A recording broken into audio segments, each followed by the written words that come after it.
जल, थल और नभ ये देश की 3 सेनाएं हैं और देश के तीनों सेना प्रमुखों में एक बात बहुत कॉमन है। ये बात क्या है आप यहाँ पर समझिए, लेकिन उससे पहले अगर तमाम न्यूज़ अपडेट्स के लिए आपने न्यूज़ 18 इंडिया की यूट्यूब चैनल को सब्सक्राइब नहीं किया है तो सबसे पहले चैनल को सब्सक्राइब कीजिए और बेल आइकन दबाना बिल्कुल ना भूलिएगा।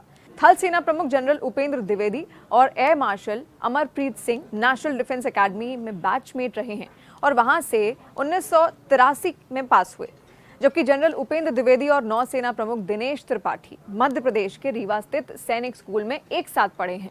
एडमिरल दिनेश त्रिपाठी ने 30 अप्रैल को नौसेना प्रमुख का पदभार संभाला तो जनरल उपेंद्र द्विवेदी ने 31 जुलाई को सेना प्रमुख का, जबकि एयर मार्शल अमरप्रीत सिंह 30 सितंबर को वायुसेना प्रमुख बनेंगे। और एयर मार्शल अमरप्रीत सिंह की नवीनतम नियुक्ति के साथ तीनों रक्षा बलों थल सेना, नौसेना और वायुसेना में पिछले 5 महीनों में नेतृत्व में बदलाव देखा जाएगा। सरकार ने एयर मार्शल अमरप्रीत सिंह को 21 सितंबर को अगले वायुसेना प्रमुख के रूप में नियुक्त किया है। वो 30 सितंबर 2024 की दोपहर से एयर चीफ मार्शल का ये पदभार संभालेंगे। वर्तमान वायुसेना प्रमुख एयर चीफ मार्शल विवेक राम चौधरी हैं। तीनों सेनाओं के बीच तालमेल बढ़ेगा, ये लगातार कहा जा रहा है और कहते हैं कि बेहतर परिचय बेहतर तालमेल लाता है और इसीलिए सशस्त्र बलों के प्रमुखों के राष्ट्रीय रक्षा अकादमी में एक मजबूत बंधन साझा करने से इससे तीनों सेनाओं के बीच तालमेल बढ़ाने में मदद मिलने की उम्मीद है। वरिष्ठ नेतृत्व के बीच इस तरह का जुड़ाव वर्तमान समय में अधिक मददगार होगा, जब chief of defence staff general Anil Chauhan के नेतृत्व में सैन्य मामलों का विभाग रक्षा बलों के लिए थिएटर कमांड बनाने पर काम कर रहा है।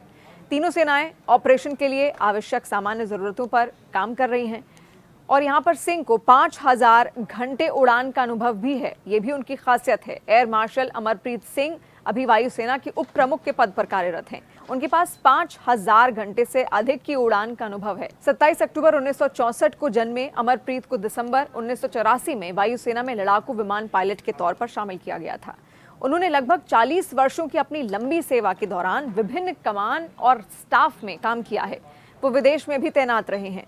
वायुसेना प्रमुख के रूप में उनकी प्राथमिकताओं में नए लड़ाकू विमानों की खरीद और चीन के साथ लाइन ऑफ एक्चुअल कंट्रोल यानी कि LAC पर चुनौतियां समेत आधुनिकीकरण शामिल हो सकता है और वायुसेना के लड़ाकू स्क्वाड्रनों की संख्या अधिकृत तौर पर 42 से घटकर अब करीब 30 रह गई है। अमरप्रीत सिंह परम विशिष्ट सेवा पदक और अति विशिष्ट सेवा पदक से सम्मानित हो चुके हैं और जनरल उपेंद्र द्विवेदी का जन्म 1 जुलाई 1964 को हुआ था। उन्होंने रीवा सैनिक स्कूल में 1973 से 1980 तक पढ़ाई की। NDA से स्नातक होने के बाद 15 दिसंबर 1984 को उनका सेना में कमीशन हो गया। जनरल द्विवेदी का पैतृक गांव रीवा जिले के गढ़ थाना क्षेत्र अंतर्गत मुड़ीला है। शुरुआती दिनों में इनके माता पिता यहीं रहते थे, हालांकि अब गाँव में इनके परिवार के लोग नहीं रहते हैं और 40 साल का उनका ये लंबा सफर, जहां पर 40 साल की नौकरी में जनरल उपेंद्र द्विवेदी सेना में कई अहम पदों पर कार्यरत रहे। वो 2022 से 24 तक इन्फेंट्री और general officer commanding in chief भी रहे। एडमिरल त्रिपाठी नौसेना के 26वें प्रमुख एडमिरल दिनेश कुमार त्रिपाठी का मई 1964 को जन्म हुआ था। वो सैनिक स्कूल रीवा के छात्र रहे हैं। संचार और इलेक्ट्रॉनिक युद्ध विशेषज्ञ एडमिरल त्रिपाठी का करीब 40 वर्ष का लंबा करियर भी रहा है। दिनेश कुमार त्रिपाठी की 5वीं तक की शिक्षा गांव के सरकारी स्कूल में ही हुई।